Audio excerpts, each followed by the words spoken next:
Hello एनआरपीएस classes में आप सभी का स्वागत है। तो देखो, कल अपन ने प्रश्नावली 1.1 में पहला क्वेश्चन पूरा कर लिया था। अब अपन देखते हैं दूसरा क्वेश्चन। मान लीजिए ए बराबर 1,2,3,4,5,6 एक समुच्चय दे दिया ए।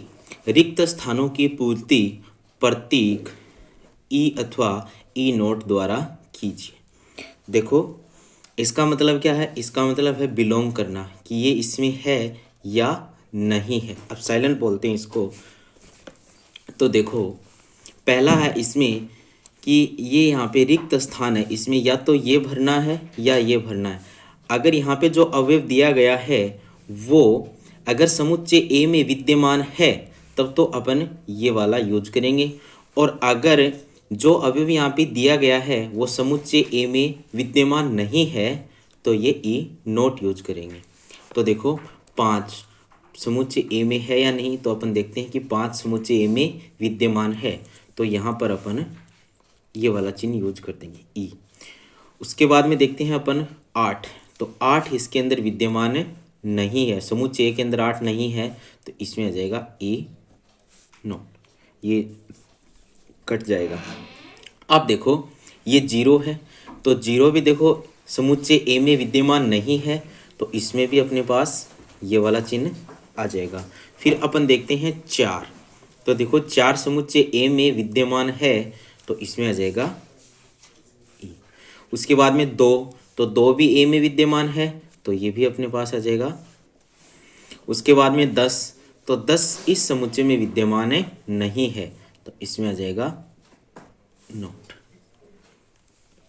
तो ये हो गया अपना दूसरा क्वेश्चन कि समुच्चय ए जो दिया गया है उसके अवयव कौन कौन से इसमें हैं, कौन कौन से नहीं हैं, उसके अकॉर्डिंग ये वाला चिन्ह अपने को यूज करना था। अब देखो, इसमें नेक्स्ट क्वेश्चन तीसरा क्वेश्चन है अपने पास, निम्नलिखित समुच्चयों को रोस्टर रूप में लिखिए। तो देखो, रोस्टर रूप क्या होता है? अर्धविराम के द्वारा दो अवयव एक दूसरे से पृथक होते हैं और मजला ब्रैकेट के अंदर वो लिखे जाते हैं। तो देखिए, अपने पास समुच्चय ए क्या दिया गया है, समुच्चय निर्माण रूप दिया गया है, उसका रोस्टर रूप अपने को लिखना है। तो इसका रोस्टर रूप अपने पास देखो क्या दिया गया है। अक्स एक पूर्णांक है और -3 से बड़ा और 7 से छोटा। तो अक्स एक पूर्णांक दिया गया है अपने को जो -3 से तो बड़ा है और +7 से क्या है, छोटा। अब देखो, ये -3 से बड़ा दिया गया है, इसलिए इसमें 3 शामिल, माइनस का 3 शामिल नहीं होगा। कहाँ से शुरू होगा ये? -2 से। कहाँ तक जाएगा? 6 तक। 7 से छोटा, 7 इसमें शामिल नहीं है। अगर यहाँ पे इक्वल और लेस देन का चिन्ह आता तब ये 7 इसमें शामिल होता, अन्यथा नहीं। तो देखो, -2, -1, 0, 1, 2, 3, 4, 5 और 6। तो देखो, यहाँ पे 0 भी आएगा, क्यों कि 0 एक पूर्णांक है।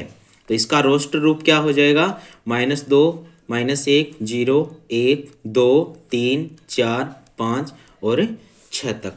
एक पूर्णांक दिया गया था, कैसा पूर्णांक था वो? -3 से बड़ा और +7 से छोटा।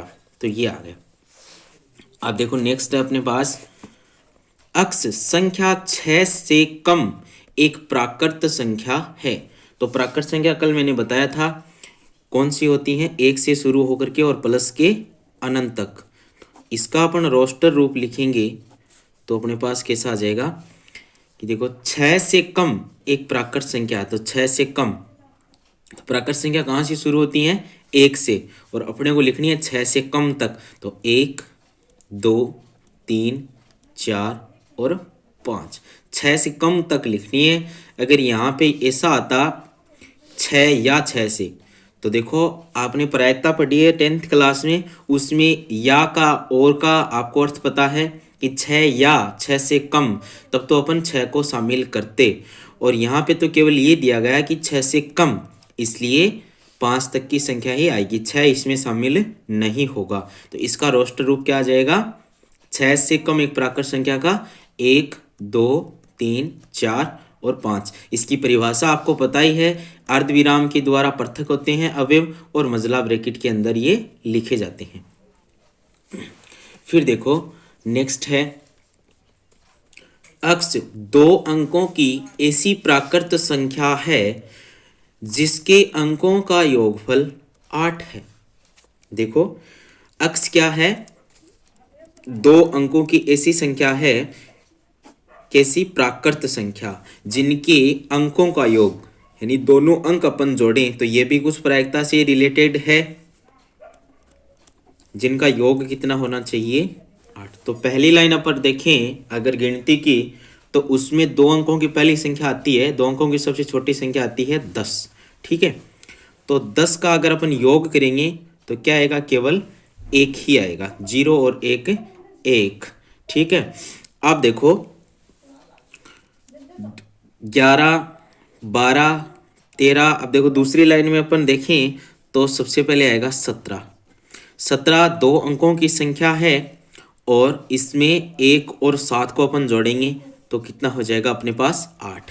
उसके बाद में दूसरी लाइन में अपन जाएं तो तीसरी लाइन में, गिनती की तीसरी लाइन में 21 वाली, तो उसमें अपन देखें तो 2 और 6 26। 26 में 2 और 6 कितने होते हैं 8, और ये 2 अंकों की संख्या। एक लाइन में एक ही संख्या मिलेगी आपको। फिर अपन 3 वाली लाइन में चलते हैं तो 3 और 5 35। 35 में 3 और 5 कितने होते हैं 8 होते हैं। उसके बाद में 4 वाली लाइन में अपन जाएं तो 4 4 हो जाएंगे। 5 वाली में अपन जाएंगे तो 5 3 53 हो जाएंगे। उसके बाद में 6 वाली में 6 2 62 हो जाएंगे।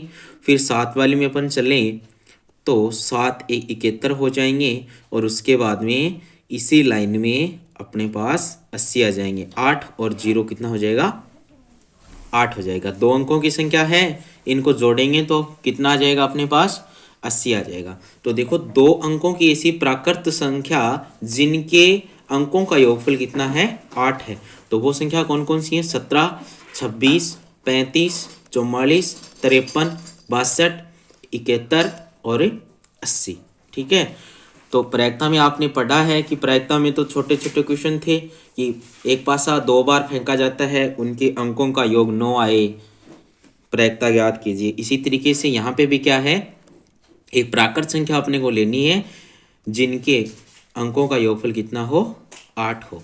तो ये 2 अंकों की वो सारी संख्या आ गई जिनके अंकों का योग कितना है 8। आगे वाला क्वेश्चन देखते हैं। x एक अभाज्य संख्या है जो संख्या 60 की भाजक है।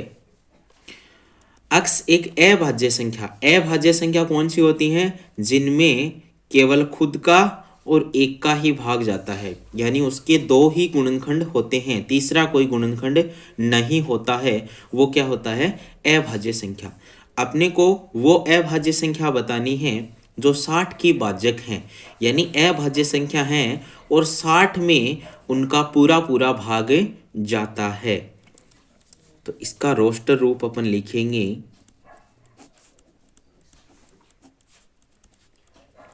तो देखो सबसे पहले अभाज्य संख्या अपन देखें तो सबसे छोटी जो अभाज्य संख्या होती है वो होती है 2। याद रखना यहाँ पे आप लोग गलती कर देते हो क्या कि सबसे छोटी अभाज्य संख्या आप ले लेते हो 1। तो 1 केवल और केवल विषम संख्या है और 1 कुछ भी नहीं है, प्राकृत संख्या है और विषम संख्या है। बाकी 1 कुछ भी नहीं है, ना भाज्य है ना अभाज्य है। तो सबसे छोटी जो अभाज्य संख्या होती है वो क्या होती है 2 होती है। ठीक है, तो देखो 2 है वो 60 से पूरा पूरा विभाजित होता है कितनी बार 30 बार। उसके बाद में अपन देखें तो अभाज्य संख्या आती है 3। तो देखो 3 भी 60 को पूरी तरीके से पूर्ण रूप से विभाजित करता है 20 बार। उसके बाद में 5, तो 5 का भी इसमें भाग जाएगा। 5 भी क्या है एक अभाज्य संख्या है, कितनी बार 12 बार। उसके बाद में नेक्स्ट जो अपने पास अभाज्य संख्या है वो क्या होती है 7, लेकिन 7 का 60 में पूरा पूरा भाग नहीं जाता। उसके बाद में अपन देखें तो 11 के बाद में क्या आएगा, 13 आएगा। तो 13 भी 60 को पूर्ण रूप से विभाजित नहीं करता, 11 भी नहीं करता। 13 के बाद में आएगा 17, 17 भी नहीं करता है। और 17 के बाद में 19 आएगा, 19 भी 60 को नहीं करता। और 19 के बाद में अपने पास क्या आएगा, 23, तो 23 भी नहीं करता। उसके बाद में 29 है, 29 भी नहीं करेगा। तो 2 बार अगर आ जाए तो 60 तक पहुंचेंगे अपन, तो 2 बार आ जाएगा, उससे आगे तो पूरा पूरा भाग जाएगा ही नहीं। तो एक अभाज्य संख्या जो 60 की भाजक है वो कौन कौन सी होंगी, 2, 3 और 5। केवल ये 3 ही अभाज्य संख्या ऐसी हैं जो 60 को पूर्ण रूप से विभाजित करती हैं, इनकी सिवा और कोई भी संख्या नहीं है। फिर देखो नेक्स्ट है अपना पांचवा, ई बराबर TRIGONOMETRY। ये नाम हो गया ट्रिग्नोमेट्री, शब्द के सभी अक्षरों का समुच्चय। तो इसका अपन रोस्टर रूप लिखेंगे।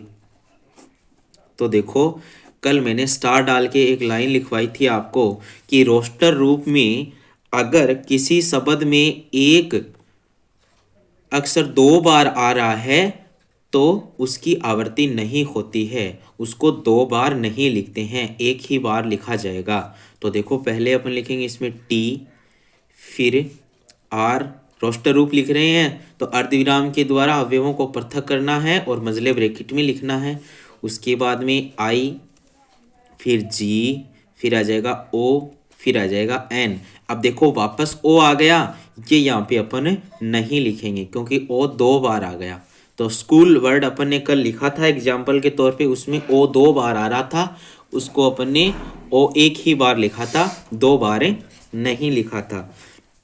उसके बाद में एम, फिर आ जाएगा ई, फिर देखो वापस से टी आ गया।